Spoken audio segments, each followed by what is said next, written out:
જ્યારે જીવનમાં ચારે બાજુએ ગડબડ હોય, મનમાં ચિંતા હોય, વિચારોનો તોફાન ચાલતો હોય અને હૃદયમાં અશાંતિ ભરાઈ ગઈ હોય, ત્યારે માનવીને સૌથી વધારે જરૂર પડે છે શાંતિની. દુનિયામાં દરેક માણસ કંઈક મેળવવા માટે દોડતો રહે છે. કોઈ ધન માટે દોડે છે, કોઈ માન સન્માન માટે દોડે છે, કોઈ સફળતા માટે દોડે છે. પરંતુ આ દોડધામ વચ્ચે માણસ એક વાત ભૂલી જાય છે કે જીવનની સૌથી મોટી સંપત્તિ શાંતિ છે. જો મનમાં શાંતિ નથી તો લાખો રૂપિયાની સંપત્તિ પણ માણસને ખુશી આપી શકતી નથી. એવા સમયે ભગવાન શ્રી કૃષ્ણની વાણી આપણને માર્ગ બતાવે છે. શ્રી કૃષ્ણ કહે છે કે મનુષ્યની સાચી શક્તિ તેના મનમાં છે. જો મન શાંત છે તો દુનિયાની કોઈ મુશ્કેલી તેને હચમચાવી શકતી નથી. પરંતુ જો મન અસ્વસ્થ છે તો નાની મુશ્કેલી પણ પહાડ જેવી લાગે છે. શ્રી કૃષ્ણ કહે છે, હે મનુષ્ય, તું જીવનમાં જે કંઈ અનુભવે છે તે બધું તારા મનની સ્થિતિ પર આધાર રાખે છે. જો તારા મનમાં શાંતિ છે તો તું દુઃખમાં પણ શાંતિ અનુભવી શકે છે, અને જો મનમાં અશાંતિ છે તો તું સુખમાં પણ દુઃખ અનુભવી શકે છે. જીવનમાં ઘણીવાર એવું થાય છે કે આપણે દરેક વસ્તુને ખૂબ ગંભીરતાથી લઈએ છીએ. કોઈ વ્યક્તિ આપણને કંઈક બોલી જાય તો આપણે આખો દિવસ તે વાતને મનમાં ફેરવતા રહીએ છીએ. કોઈ મુશ્કેલી આવી જાય તો આપણે ડરી જઈએ છીએ. પરંતુ શ્રી કૃષ્ણ કહે છે કે જીવનમાં જે કંઈ પણ થાય છે તે સમય સાથે બદલાઈ જાય છે. આ દુનિયામાં કંઈ પણ સ્થિર નથી. સુખ આવે છે તો દુઃખ પણ આવે છે, અને દુઃખ આવે છે તો એક દિવસ સુખ પણ જરૂર આવે છે. એકવાર અર્જુન ખૂબ ચિંતિત હતો. તેના મનમાં અનેક પ્રશ્નો હતા. તેને લાગતું હતું કે જીવનમાં જે સ્થિતિ આવી છે તે બહુ કઠિન છે. ત્યારે શ્રી કૃષ્ણ તેને સમજાવ્યું કે પરિસ્થિતિઓ ક્યારેય માણસને નષ્ટ નથી કરતી. માણસને નષ્ટ કરે છે તેનો ડર. જ્યારે મનમાં ડર હોય છે ત્યારે માણસ પોતાની શક્તિ ભૂલી જાય છે. પરંતુ જ્યારે મનમાં શાંતિ હોય છે ત્યારે માણસ પોતાની અંદરની શક્તિને ઓળખી શકે છે. શ્રી કૃષ્ણ કહે છે કે મનને શાંત રાખવાનો સૌથી મોટો રસ્તો છે સ્વીકાર. જીવનમાં જે કંઈ થાય છે તેને સ્વીકારી લેવું જરૂરી છે. કારણ કે જે થયું છે તે બદલી શકાતું નથી, પરંતુ જે થવાનું છે તેને આપણે સમજદારીથી સુધારી શકીએ છીએ. જ્યારે માણસ ભૂતકાળને પકડીને બેસી જાય છે ત્યારે તે વર્તમાનની ખુશીઓ ગુમાવી દે છે. હે મનુષ્ય, તું ઘણીવાર વિચારે છે કે લોકો તને સમજતા નથી. તારા જીવનમાં મુશ્કેલીઓ કેમ આવે છે, તને તારા પ્રયત્નોનું ફળ તરત કેમ નથી મળતું. પરંતુ તું એક વાત સમજ કે ભગવાન ક્યારેય કોઈનું અન્યાય નથી કરતા. દરેક વસ્તુ યોગ્ય સમયે મળે છે. જેમ બીજ વાવ્યા પછી તરત જ વૃક્ષ નથી ઉગતું, તેમ કર્મનું ફળ પણ સમય પછી મળે છે. તેથી તારે ધીરજ રાખવી જોઈએ. શ્રી કૃષ્ણ કહે છે કે જે મનુષ્ય ધીરજ રાખે છે અને પોતાના કર્મ પર ધ્યાન આપે છે તેને એક દિવસ સફળતા જરૂર મળે છે. પરંતુ જે મનુષ્ય હંમેશા ચિંતા કરે છે, ડરે છે અને અશાંતિમાં જીવે છે તે પોતાની શક્તિ ગુમાવી દે છે. તેથી જીવનમાં શાંતિ મેળવવા માટે સૌથી પહેલા મનને સંભાળવું જરૂરી છે. આ દુનિયામાં દરેક માણસ કંઈક ગુમાવે છે અને કંઈક મેળવે છે. પરંતુ જે ગુમાવવાથી તૂટી જાય છે તે વસ્તુ ક્યારેય તારી સાચી સંપત્તિ ન હતી. સાચી સંપત્તિ છે તારો આત્મવિશ્વાસ, તારો ધર્મ અને તારી અંદરની શાંતિ.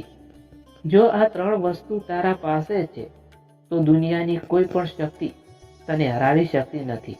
શ્રી કૃષ્ણ કહે છે કે મનુષ્ય ઘણીવાર પોતાની તુલના બીજા લોકો સાથે કરે છે. કોઈને વધુ સફળ જોઈને તેને ઈર્ષ્યા થાય છે. કોઈને ખુશ જોઈને તેને લાગે છે કે કદાચ ઓછો છું. પરંતુ તું એ સમજી લે કે દરેક માણસનો રસ્તો અલગ છે, દરેકનો સમય અલગ છે. તારી સફર તારી છે, બીજાની સફર તેમની છે. જ્યારે તું પોતાની સફર પર ધ્યાન આપશે ત્યારે તારા મનમાં શાંતિ આવશે.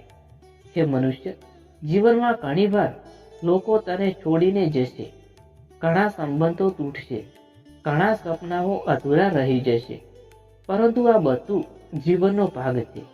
જે વ્યક્તિ તને છોડીને જાય છે તે તારી કિસ્મતનો ભાગ ન હતો, અને જે તારી કિસ્મતમાં છે તે કોઈ પણ પરિસ્થિતિમાં તારા જીવનમાંથી જઈ શકતો નથી.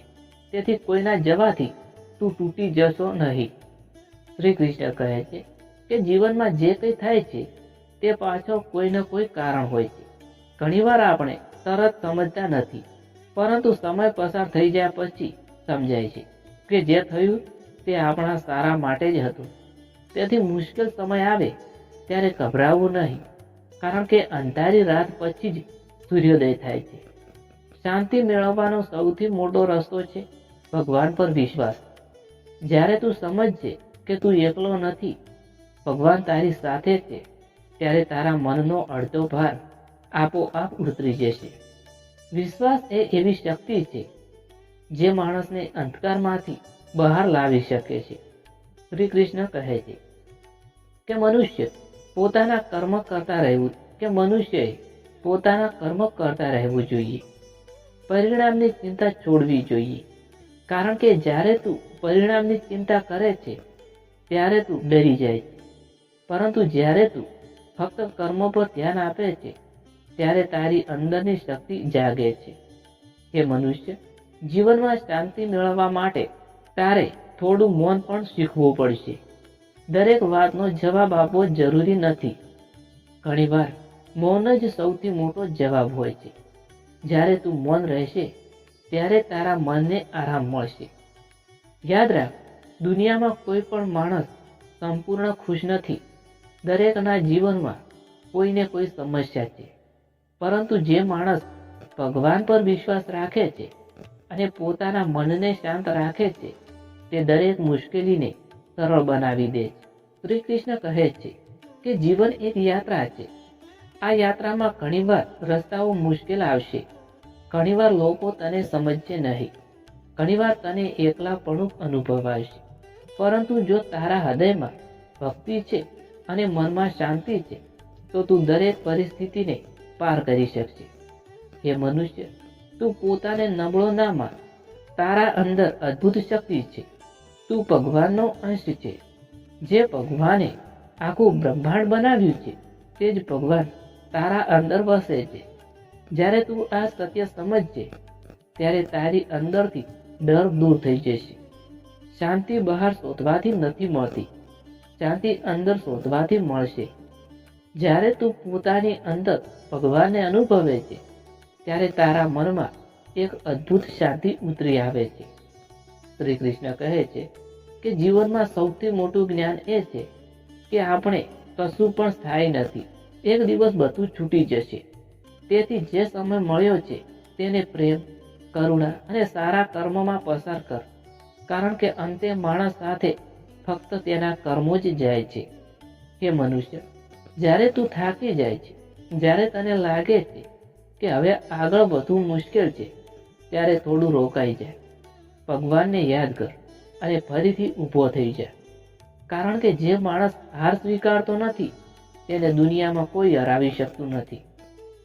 જીવનમાં શાંતિ મેળવવાનો સાચો રસ્તો એ છે કે તું પોતાના મનને ભગવાન સાથે જોડે. જ્યારે મન ભગવાન સાથે જોડાઈ જાય ત્યારે દુનિયાની ચિંતા ઓછી થઈ જાય.